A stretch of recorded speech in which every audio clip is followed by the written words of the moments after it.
हम लोग पिछले 5 महीनों से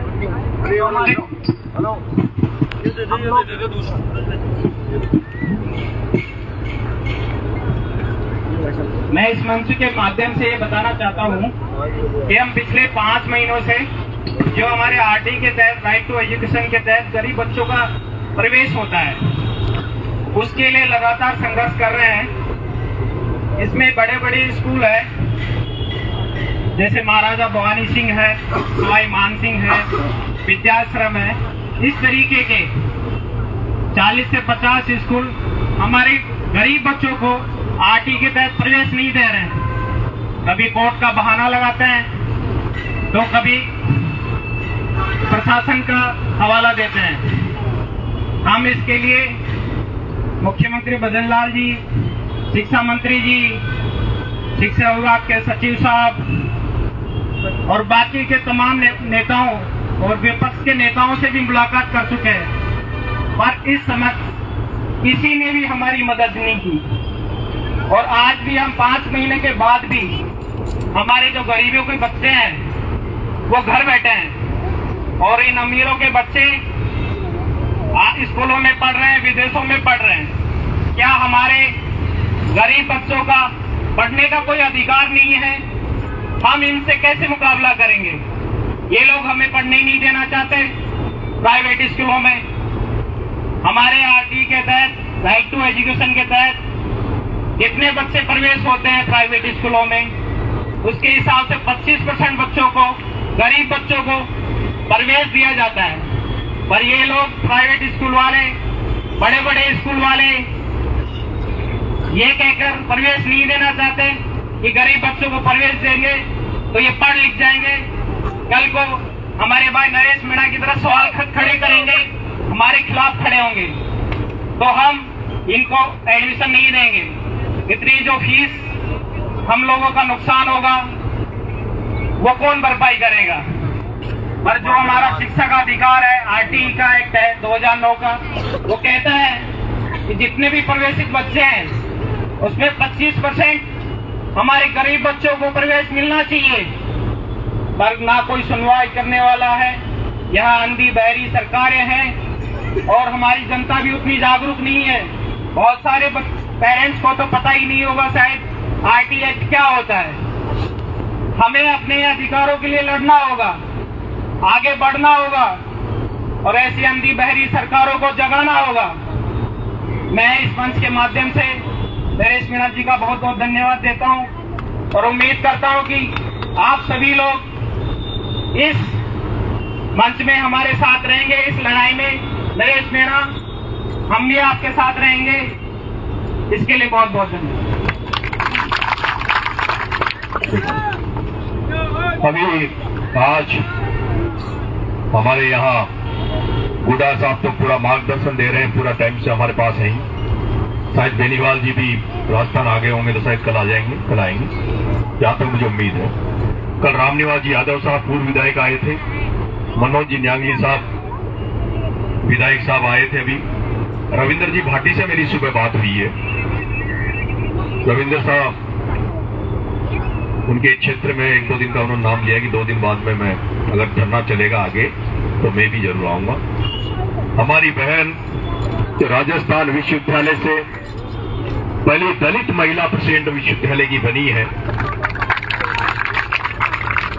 अभी जस्ट ये हमारे धरने में आई है। इनका भी मैं इस धरने में आने पर बहुत बहुत धन्यवाद देना चाहता हूं। इन बच्चों की तरफ से, उनके परिजनों की तरफ से आपका आभार व्यक्त करता हूं कि आपकी संवेदनाएं जगी हुई है, आप में अभी भी आत्मा आपकी जिंदा है।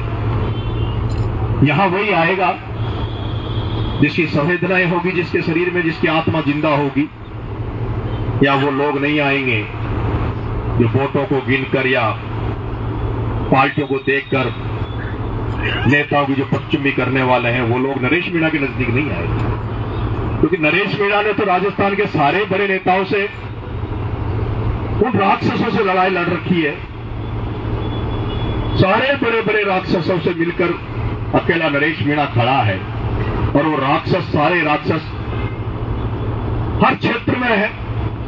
हर क्षेत्र में उनका एक ही प्रयास है पुलिस भी लोगों को रोक रही है, मीडिया भी नेगेटिव खबरें चला रही है। मुख्यमंत्री जी जिस दिन आकर बैठा तो रात में 1:30 बजे रेलवे के नाम पर मुआवजा बांटकर आधा अधूरा, और ये बता दिया कि हमने तो मुआवजा दे दिया, आप धरने की क्या जरूरत है। तो सरकार भी लोगों को रोक रही है, वो राक्षस रूपी नेता भी लोगों को रोक रही है, प्रशासन भी रोक रहा है, पर फिर भी आप इतनी संख्या में आ रहे हो। इसका मतलब राजस्थान की जनता में अभी भी स्वाभिमान जिंदा है, अभी भी उनका जमीर जिंदा है, अभी भी राजस्थान में वो लोग हैं।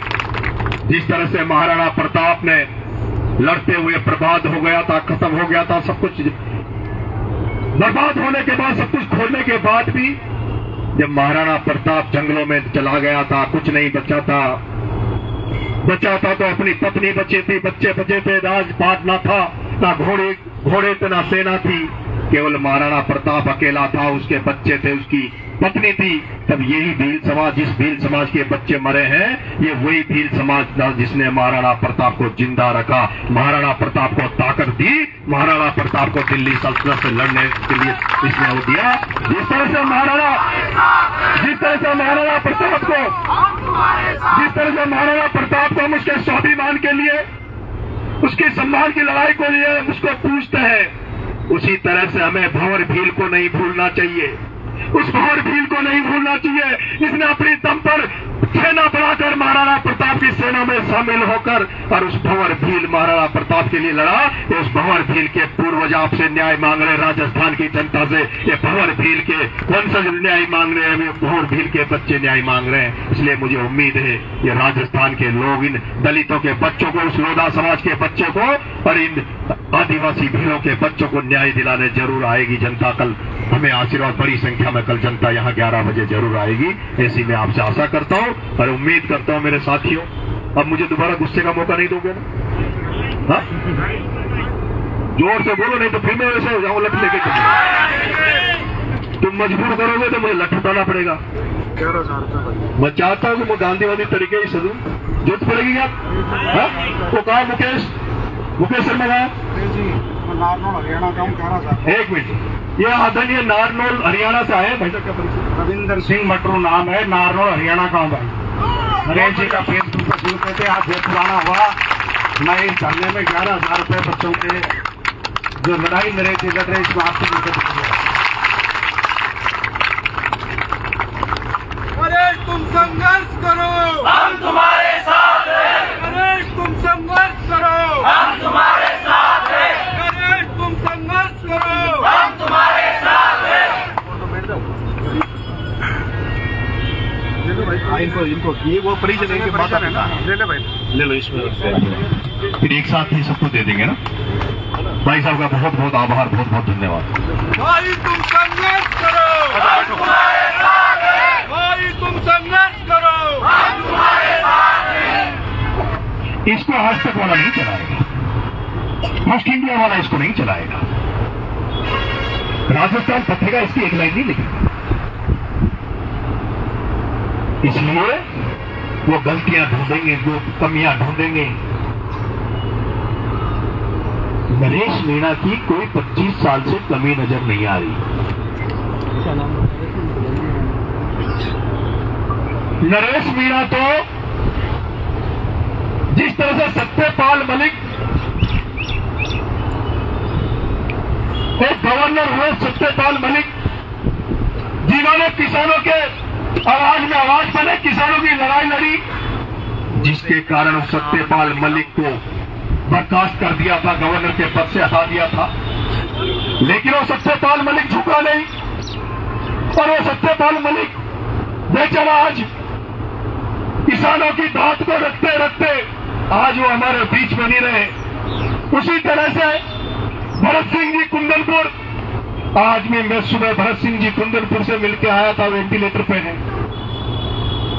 ये लोग सच्चाई ईमानदारी के भक्त थे। जैसे सत्यपाल मलिक नरेंद्र मोदी जैसे, अमित शाह जैसे उसे नहीं डरा, उससे लड़ता रहा, किसानों की आवाज को उठाता रहा, उसका कुछ नहीं बिगाड़ा। उसको तो केवल भगवान ने जल्दी ऊपर बुला लिया, अगर वो और कुछ दिन जीते तो इनको नंगा कर जाते। उसी तरह से भरत सिंह कुंदनपुर वो भरत सिंह कुंदनपुर हालोटी में एक नंबर का ईमानदार मंत्री हुआ था, नेता हुआ था, वो आज वेंटिलेटर पर पड़ा है। भरत सिंह कुंदनपुर की उम्र ज्यादा नहीं है, भरत सिंह कुंदनपुर की उम्र ज्यादा नहीं है, लेकिन वेंटिलेटर पे पड़ा है। क्यों पड़ा है?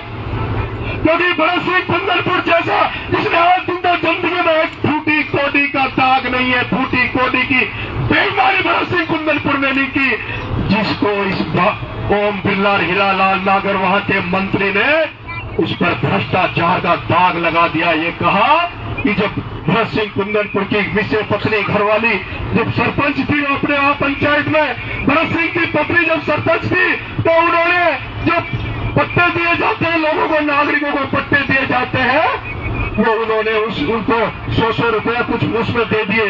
मैं कहना चाहता हूं, मेरी माँ भी सरपंच है, 30 साल से सरपंच रहे।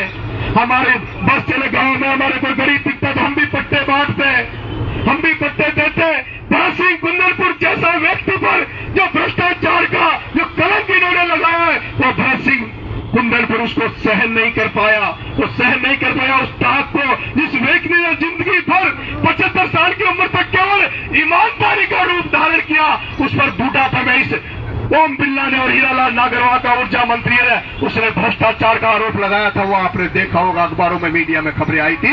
उस ताक को भरत सिंह झेल नहीं पाया और मौत से जूझ रहा है, वो मौत से वेंटिलेटर पे पड़ा है। ईमानदार लोगों की क्या ऐसे ही हत्या होती रहेगी? क्या कोई मर्द है ऐसा? क्या राजस्थान में नरेश मीणा के अलावा कोई